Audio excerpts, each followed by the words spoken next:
UP में स्कूलों के मर्जर के खिलाफ अखिलेश यादव ने पीडीए पाठशाला का प्रयोग किया। राजनीतिक दबाव बनाने के लिए किया गया, लेकिन समाजवादी पार्टी के कार्यकर्ताओं ने जब पाठशालाओं में जातिवाचक संज्ञा की जगह व्यक्तिवाचक संज्ञा वाली पढ़ाई शुरू कर दी, यानी कि एबीसीडी में अखिलेश डिंपल पढ़ाना उन्होंने शुरू कर दिया, तो बीजेपी ने समाजवादी पार्टी पर परिवारवादी राजनीति के प्रोपेगेंडा को आगे बढ़ाने का आरोप लगा दिया। ये मैं इससे अचंभित नहीं हूं, क्योंकि समाजवादी पार्टी की कार्य पद्धति बहुत पहले से रही है।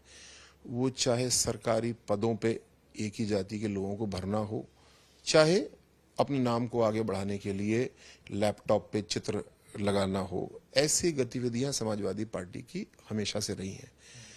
आज जनता बहुत जागरूक है, आज बच्चे भी बहुत जागरूक हैं।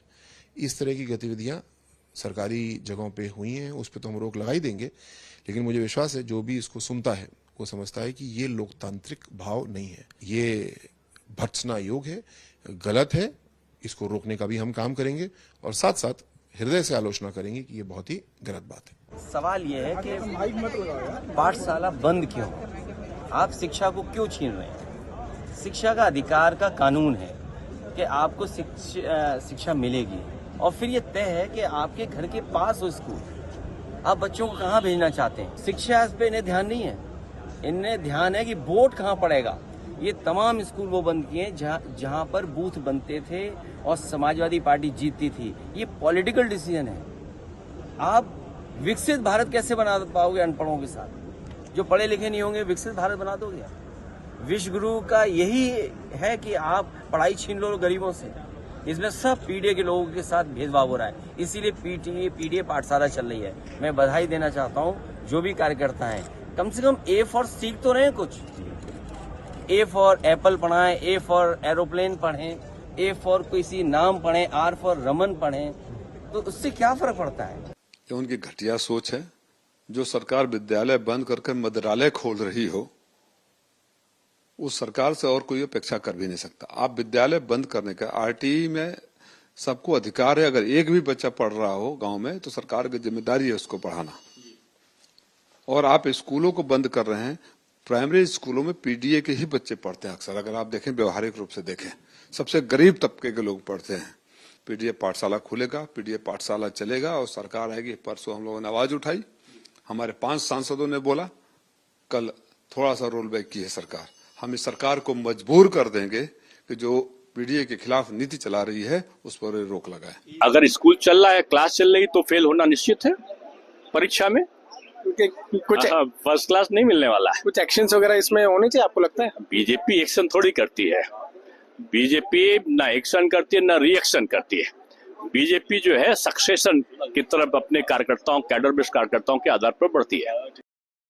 दरअसल स्कूलों के अंदर बच्चों के कंधों पर रखकर चलाई जा रही ये सारी राजनीति तब शुरू हुई जब यूपी सरकार ने स्कूलों के मर्जर का फैसला किया। यूपी में बेसिक शिक्षा विभाग ने 10,000 स्कूलों के मर्जर का फैसला लिया था, जहां पर कम बच्चे स्कूलों में थे। अब इसी आदेश के जारी होने के बाद चरणबद्ध तरीके से स्कूलों का मर्जर शुरू हुआ, लेकिन जिन गरीब, पिछड़े, दलित इलाकों में स्कूल बंद हो रहे थे, वहां पर इसके विरोध का सियासी फायदा समाजवादी पार्टी ने उठाया और पीडीए पाठशाला का प्रयोग शुरू कर दिया। धर्मेंद्र यादव ने संसद तक में मामला उठा दिया और आरोप लगाया कि अल्पसंख्यकों, दलितों के बच्चों को शिक्षा से वंचित करने की यह साजिश हो रही है। बाबा साहब भीमराव अंबेडकर जी ने कहा कि जिस समाज को कमजोर करना उसको शिक्षा से वंचित कर दो। मैं समझता हूं उत्तर प्रदेश की सरकार समाज के दलित, पिछड़े, आदिवासी, मजदूरों, किसानों, बुनकरों, छोटे छोटे गरीबों के परिवारों को मुख्य धारा से दूर करने के लिए शिक्षा से वंचित करते हुए जा रहे हैं। सभापति जी, आजादी के जहां हम अमृतकाल मना रहे हैं, वहीं उत्तर प्रदेश के अंदर एक अलग तरह का सामंतवाद है, जहां हम लोग शिक्षा के अधिकार अधिनियम के तहत हमको ये कानूनी बाध्यता है कि हर बच्चे को शिक्षा उपलब्ध कराई जाए। वहीं उत्तर प्रदेश के अंदर बड़ी विडंबना है, 1,26,012 स्कूल बंद कर दिए गए, 5,000 स्कूल मर्जर कर दिए गए, 2 लाख से ज्यादा वहां पे शिक्षकों की भर्ती रोक रखी है। जहां शिक्षा से वंचित किए जा रहे हैं गरीब लोग, पीडीए परिवार के लोग, दलितों के लोग, वहीं 27,000 से ज्यादा दारू की दुकानें उन इलाकों में खोल दी गई। सभापति जी, देश की संसद से लेकर यूपी के जिले जिले तक जब स्कूल मर्जर के मुद्दे पर समाजवादी पार्टी की राजनीति चढ़ने लगी तो यूपी सरकार ने अपने फैसले में बदलाव किया। बेसिक शिक्षा मंत्री संदीप सिंह ने दावा किया कि अब 1 किलोमीटर से ज्यादा दूरी वाले और 50 से ज्यादा बच्चों वाले स्कूलों का मर्जर नहीं किया जाएगा।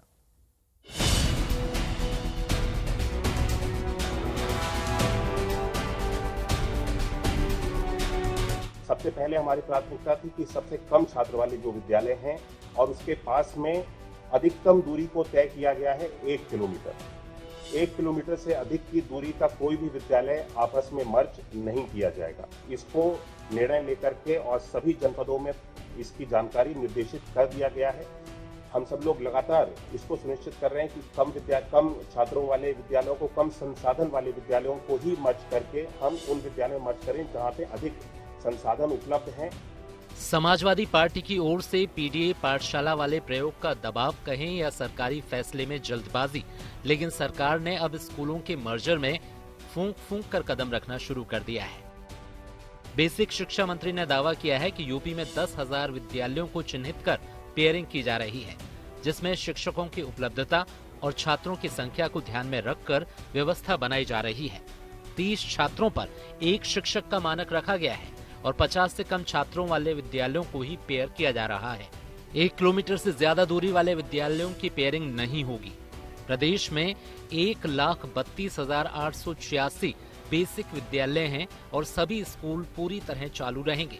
1 महीने में यह प्रक्रिया पूरी कर ली जाएगी और शिक्षकों का कोई भी पद समाप्त नहीं होगा। खाली हुए विद्यालयों में प्री प्राइमरी और बाल वाटिका की गतिविधियां संचालित होंगी। 20,000 शिक्षकों का समायोजन उनकी सहमति से किया गया है। अभिभावकों की शिकायतों को हर जिले में सुना जा रहा है। यूपी सरकार का दावा है कि प्रदेश में बेसिक शिक्षा और स्कूली शिक्षा को बढ़ावा देने के लिए ऑपरेशन कायाकल्प चलाया जा रहा है, जिसमें अभी तक 27.5 लाख से ज्यादा बच्चों का दाखिला स्कूलों में किया जा चुका है और स्कूलों की पेयरिंग का फैसला भी राजस्थान में 20,000 स्कूलों और मध्य प्रदेश में 36,000 स्कूलों की पेयरिंग के सफल प्रयोग के बाद लिया गया है। दरअसल उत्तर प्रदेश सरकार के बेसिक शिक्षा विभाग ने 16 जून 2024 को एक आदेश जारी किया, जिसमें कम विद्यार्थियों की संख्या वाले प्राथमिक स्कूलों को करीब के उच्च प्राथमिक या कंपोजिट स्कूलों में मर्ज करने का निर्णय लिया गया था। इस आदेश के तहत 50 से कम नामांकन वाले 27,764 प्राथमिक और उच्च प्राथमिक विद्यालयों को दूसरे स्कूलों में मर्ज करने का निर्णय हुआ था। बेसिक शिक्षा संघ के आंकड़ों के अनुसार उत्तर प्रदेश में करीब 27,000 सरकारी स्कूल मर्ज हो सकते हैं, जिसमें हर जिले में 300 से 500 स्कूल बंद हो सकते हैं। हालांकि सरकार के इस फैसले के खिलाफ मामला अदालत तक भी पहुंच गया, लेकिन उससे पहले सियासत के अखाड़े में ही ऐसा दबाव पड़ा कि स्कूल मर्जर के फैसले पर सरकार को एक कदम पीछे खींचना पड़ा है। आज तक ब्यूरो।